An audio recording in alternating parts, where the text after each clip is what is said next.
Hello everyone, myself Mridu Jaral. Welcome to my YouTube channel. आज का जो हमारा नया टॉपिक है उसका नाम है सॉइल रिएक्शन। तो चलिए अपने आज के नए टॉपिक को शुरू करते हैं। Soil reaction. तो जो सॉइल रिएक्शन होता है वो काफ़ी ज़्यादा इम्पॉर्टेंट मेथड होता है, क्योंकि इस मेथड से हम क्या डिटरमाइन कर सकते हैं, chemical characteristic of the soil, physical, chemical या फिर बायोलॉजिकल। अब ऐसे कौन से मेथड हैं जिससे हम एक्सप्रेस कर सकते हैं सॉइल के रिएक्शन को। तो बेसिकली ये हमारे पास क्या होता है, एक रिलेशनशिप होता है between the concentration H positive and OH negative ions के बीच में इन द सॉइल सस्पेंशन, जो हमें क्या डिटरमाइन करता है कि जो हमारे पास सॉइल है वो whether it is acidic, neutral या फिर एल्कलाइन। तो जो हमारे पास सॉइल रिएक्शन है वो किससे मेज़र किया जा सकता है, वो pH से मेज़र होता है।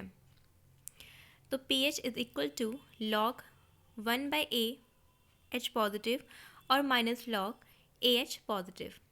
यहाँ पे जो हमारे पास AH पॉजिटिव है वो क्या इंडिकेट कर रहा है, ये हमारे पास हाइड्रोजन आयन एक्टिविटी होती है मोल पर लीटर। अब यहाँ पे हमारे पास pH स्केल है, तो ये सबको पता ही होगा कि 0 से लेके 7 तक हमारे पास क्या होता है, एसिडिक होता है। 7 वाला हमारा क्या होता है, न्यूट्रल होता है। और जो हमारा 14 वाला होता है वो क्या होता है, बेसिक या एल्कलाइन होता है। अब यहाँ पे मैंने 3 सॉइल्स लिए हैं, मिनरल सॉइल, पीट सॉइल, एल्कलाइन सॉइल। अब इसका क्या बताइए, रेंजेस बताइए कि इसका मतलब क्या पीएच इसकी वैल्यू होगी। तो जैसे पहला हमारे पास आ जाता है मिनरल सॉइल, तो इसका क्या रेंज आ रही है, 3.5 से लेके 10.5 तक। उसके बाद मेरे पास आता है यहाँ पे पीट सॉइल, तो इसकी क्या आ रही है, लेस देन 3.0।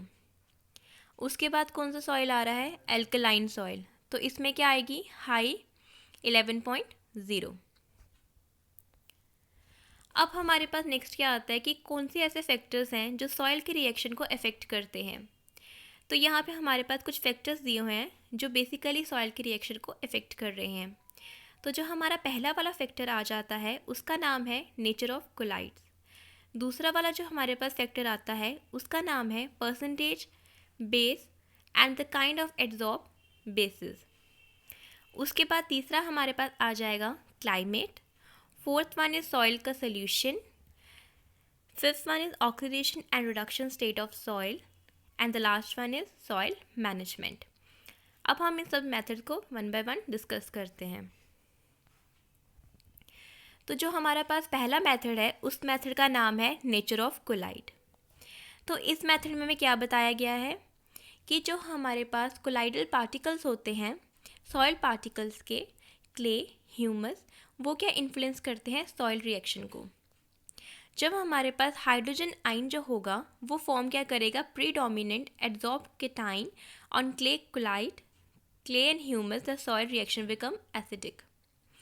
मतलब इसमें यही बताया है कि जो हमारे पास जैसे जो हमारे पास क्ले और ह्यूमस होता है वो क्या करता है, सॉइल रिएक्शन को बहुत मतलब एक्सटेंट वे में इन्फ्लुएंस करता है, जिसकी वजह से क्या होता है कि जो हमारे पास हाइड्रोजन आयन होते हैं ना वो एड्जॉर्ब क्या करेगा, केटाइन को एड्जॉर्ब कर लेंगे, जो क्ले कोलाइड्स में होगा उसको वो एड्जॉर्ब कर लेंगे, जिस वजह से जो हमारे पास सॉइल होगी वो क्या होगी, एसिडिक नेचर शो करेगी। उसके बाद आता है percentage base, saturation and kind of adsorb basis. इसमें क्या है कि अगर हमारे पास जो सॉइल है उसके पास कम परसेंटेज बेस सैचुरेशन होगा तो वो क्या शो करेगा, एसिडिक इन नेचर रिएक्शन को शो करेगा।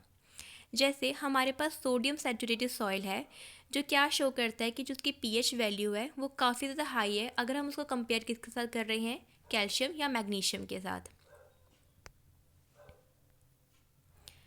उसके बाद आता है सॉइल का सोल्यूशन। तो इसमें क्या है कि अगर हमने मतलब क्या किया, हमने क्या किया, पानी में नमक डाला, उसको अच्छी तरीके से डिज़ोल्व कर दिया, ठीक है।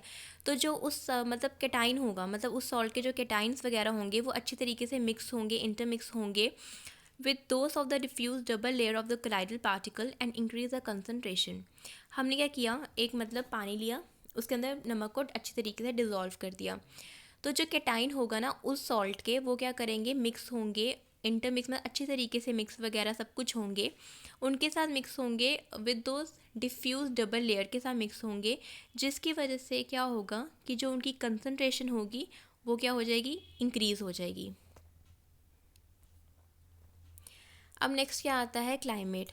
तो क्लाइमेट में जो हमारे पास काफ़ी ज़्यादा जो अच्छा रोल प्ले करता है वो है रेनफॉल। तो जो हमारे पास रेनफॉल होती है ना, वो काफ़ी अच्छा रोल ना प्ले कर रही है सॉइल के रिएक्शन में। इसमें क्या होगा कि अगर हमारे पास मतलब जो रेनफॉल अगर हाई है तो जो पीएच की वैल्यू होगी वो कम हो जाएगी, जिसकी वजह से क्या शो करेगा कि वो क्या है, एसिडिक इन नेचर है। लेकिन अगर हमारे पास जो रेनफॉल है अगर वो कम है और जो पीएच की वैल्यू है अगर वो हाई है तो वो क्या शो करेगा, बेसिक इन नेचर। अब नेक्स्ट आ जाता है हमारे पास सॉइल मैनेजमेंट। तो इसमें क्या है कि जो हमारे पास कल्चर प्रैक्टिसेस होती है वो क्या करती है, इंक्रीज़ क्या करती है सॉइल की एसिडिटी को। जैसे मतलब सपोज़ कर लो कि हमने मतलब सॉइल का मैनेजमेंट करना है, ठीक है, तो उसमें हमने कल्चर प्रैक्टिसेस का भी यूज़ करना है और फर्टिलाइज़र का भी यूज़ करना है। लेकिन अगर हम ज़्यादा अमाउंट में फर्टिलाइज़र को यूज़ करेंगे तो क्या होगा कि जो हमारे पास सॉइल होगी वो मतलब सॉइल में मतलब रिएक्शन शो होना शुरू हो जाएगा, जिसकी वजह से क्या होता है कि जो हमारे पास सॉइल होती है वो भी ख़राब होना शुरू हो जाती है। As a result of constant cultivation, basic cation are lost from soil through leaching and crop removal.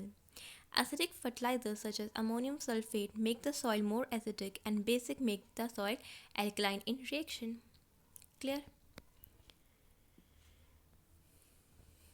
Next आ जाती है oxidation reduction state of soil. इसमें क्या होगा हमारे पास, जैसे इसमें क्या है कि जो हमारे पास आयन जो होते हैं ना, डिफरेंट डिफरेंट सब्सटेंस के जो हमारे पास सॉइल के अंदर प्रेजेंट होते हैं वो अपनी वैलेंसी को चेंज करते हैं, ठीक है। इसमें हमारे पास दो कंडीशन आ जाती है, या फिर एरोबिक आएगी या फिर एनारोबिक आएगी। एरोबिक में होता है इन प्रेजेंस ऑफ ऑक्सीजन, लेकिन जो एनारोबिक में होता है वो होता है इन एब्सेंस ऑफ ऑक्सीजन। अगर इन प्रेजेंस ऑफ ऑक्सीजन है तो हमें वो क्या शो कर रहा है, ऑक्सीडेशन। लेकिन अगर वहीं पे इन एब्सेंट ऑफ ऑक्सीजन है तो वो हमें क्या शो कर रहा है, रिडक्शन। तो इसमें क्या हमें बताया है, the ion of certain substances present in the soil change their valency depending upon the oxidizing and reducing condition in the soil. Iron and manganese ion change their valency with the change in aeration. Under aerobic condition, these ions, ferrous and manganese, are present in their oxidized form, whereas under anaerobic condition, these ions are present in their reduced form. Next यहाँ पे हमने crop plants लिए हैं और उसमें हमने बताया है कि ऑप्टिमम सॉइल रिएक्शन मतलब उसकी जो पीएच वैल्यू होती है वो कितनी होती है। जैसे पहले मैंने ले लिया यहाँ पे सॉर्गम, बार्ले, वीट, ब्रसीन, शुगर केन, सनफ्लावर। तो इसमें जो हमारे पास पीएच वैल्यू होगी वो कितनी होगी, 6.0 से लेके 7.5 तक। फिर हमारे पास आ जाता है टी एंड राइस। तो इसमें क्या होगा, टी की हमारी कितनी वैल्यू होगी, 4.0 से लेके 6.0, एंड राइस की कितनी होगी, 4.0 से लेके 6.5। फिर आ जाता है French bean, lentil, soybean, P. तो इसमें कितनी वैल्यू आ जाएगी, 5.0 से लेके 7.0।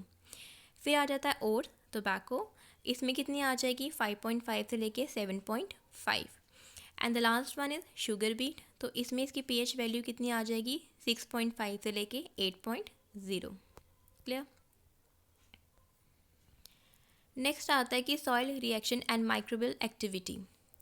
It is evident that the activity of microorganism is influenced by the variation in soil reaction or soil pH.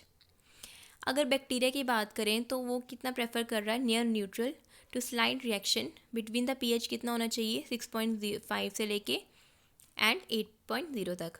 Fungi की बात करें तो उसमें मतलब वो क्या होता है, एसिडिक जो हमारे पास रिएक्शन होते हैं उसमें ग्रो करती है। अगर उसकी पीएच की बात करें तो वो कितना आना चाहिए, 4.5 से लेके 6.5। तो हम आज का हमारा टॉपिक यहाँ तक ही था। I hope you like my video. Thanks for watching.